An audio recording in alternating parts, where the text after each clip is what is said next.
Hi, I'm Neil, down here at the Arbogast RV Depot, and today we're going to be discussing holding tanks. First of all, when it comes to holding tanks, always make sure that you have a pair of gloves. It'll keep you, safer. You don't want to get anything on your hands that you might end up touching your face or anything like that. It get sick. Not good for you. So the first thing that we're going to do is we're going to hook up the hose here.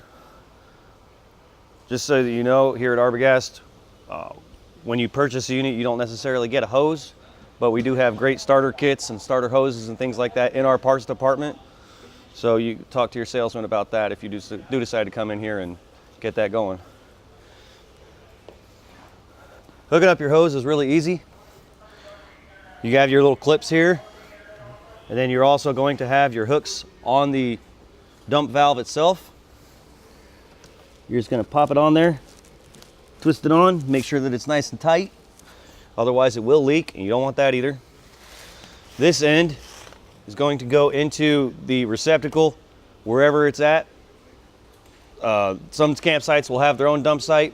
If they don't have their own dump site, we have dump sites here that you're welcome to use. And if you do go to a campground where the dump site is right next to your campsite, best practice, don't leave your black tank open.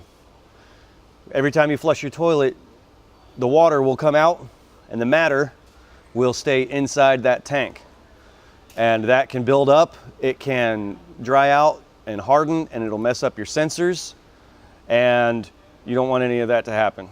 And then it's a lot of money to get one of those replaced, and you don't want to have to replace your black tank. Anyway, when you're done and you got it hooked up, you got your receptacle ready to go, you're going to have at least a gray tank and a black tank valve.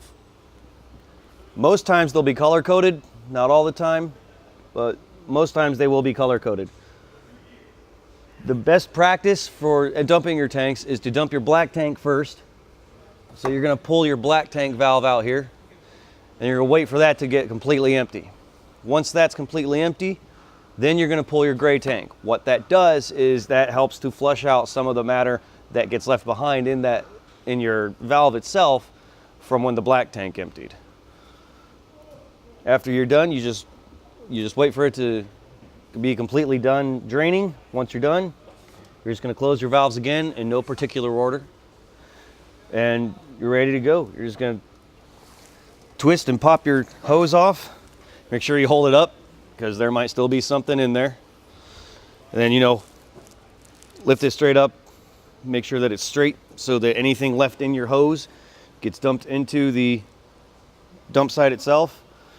That way you don't have to have anything in there while you're storing it. Also, best practice, once you're done, everything's dumped, get yourself a hose and rinse this out. Again, you don't want to store that with too much matter in there. Bad stuff will happen. That's all I've got for holding tanks. So thanks for watching the video, and thanks for hanging out with us at Arbogast.